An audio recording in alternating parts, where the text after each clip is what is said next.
দর্শক একটু ভালোভাবে খেয়াল করে দেখুন, এটা একটা পাহাড়ি অঞ্চল। আর পাহাড়ি অঞ্চলে আপনারা জানেন অনেক ঝর্ণা থাকে, স্রোত থাকে। তো ঝর্ণার নিচে যে পাথর থাকে, সেই পাথরের নিচে কিন্তু প্রচুর পরিমাণে মাছ থাকে, চিংড়ি মাছ। দেখুন এই লোকটা শুধু ওই চিংড়ি মাছের যে শোর থাকে সেটাকে ধরে টেনে নিয়ে আসছে। কি চমৎকার দৃশ্য! এরকম অনেক দৃশ্য দেখাবো।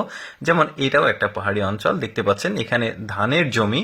তো এই জমিতে কি সুন্দর সুন্দর মাছ, তারা বাই মাছ সম্ভবত মনে হচ্ছে, দেখতে বেশ চমৎকার লাগছে। আরো অনেক মাছের দৃশ্য দেখাবো। যেমন এইটা দেখুন, এটা একটা সামুদ্রিক অঞ্চল, কিন্তু এখানে মাছ কোনো একটা কারণে শুধু লাফিয়ে লাফিয়ে ধারে এসে উপরে উঠছে আর মানুষ কুড়িয়ে কুড়িয়ে নিচ্ছে, বেশ চমৎকার। তারপরে এই দৃশ্যটা দেখুন, এটা একটা ড্যাম। তো পানির স্রোত আসছে, তো স্রোতের সাথে প্রচুর পরিমাণে মাছ আসছে। আর এই লোকটা নেট লাগিয়েছে একটা লোহার এতে, আর ধরছে কিভাবে দেখুন, কিন্তু সব মাছ সে ধরতে পারছে না, সব মাছ চলে যাচ্ছে। এরপরে দেখুন মাছের একটা অদ্ভুত দৃশ্য দেখায় আপনাদেরকে। এই দিক দিয়ে সম্ভবত বন্যার পানি উঠেছে, আর স্রোত একদিক থেকে আর রাস্তার আরেক পাশে যাচ্ছে, আর মাছগুলো লাফিয়ে লাফিয়ে দেখুন কিভাবে রাস্তার উপরে উঠছে। দৃশ্যটা বেশ চমৎকার। তারপরে এটাও দেখতে পাচ্ছেন পাহাড়ি অঞ্চল, স্রোত যাচ্ছে আর এখানে কিন্তু প্রচুর মাছ, মেয়েটা খালি মাছ ধরছে আর এখানে তুলছে। তারপরে এটা গ্রামে যারা বসবাস করেন আর কি, এই দৃশ্যটা দেখে অনেক কিছুই মনে পড়বে। দেখতে পাচ্ছেন গ্রামে কিন্তু এইভাবে খাল বিলে মাছ ধরার দৃশ্য দেখতে বেশ চমৎকার লাগে। কই মাছগুলো দারুণ লাগছে দেখতে। এরপরে দেখুন এখানে একটা বড় নৌকা যাচ্ছিল, আর মাছগুলো অদ্ভুত কারণে নদী থেকে লাফিয়ে লাফিয়ে নৌকার উপর উঠছে আর ওরা ধরছে।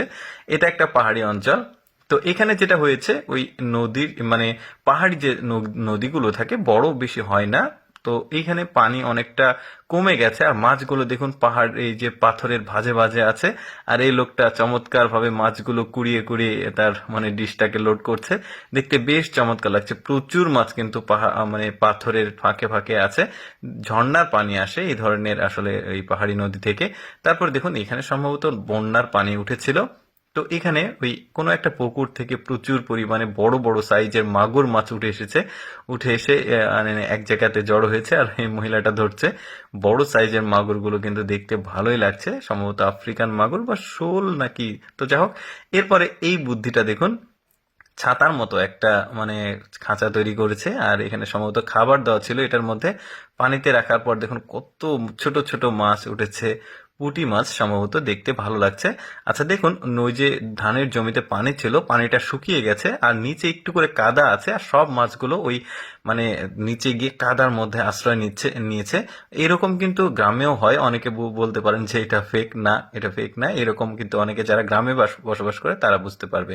দর্শক যাই হোক, আমি সবসময় চেষ্টা করি আপনাদের সামনে কিছুটা ব্যতিক্রম ভিডিওগুলো উপস্থাপন করতে। এরকম ভিডিও দেখতে চাইলে আমাদের লেটস গো ফেসবুক পেজটি ফলো রাখতে পারেন। আজকের ভিডিওটি কেমন লাগলো কমেন্ট করে জানাবেন।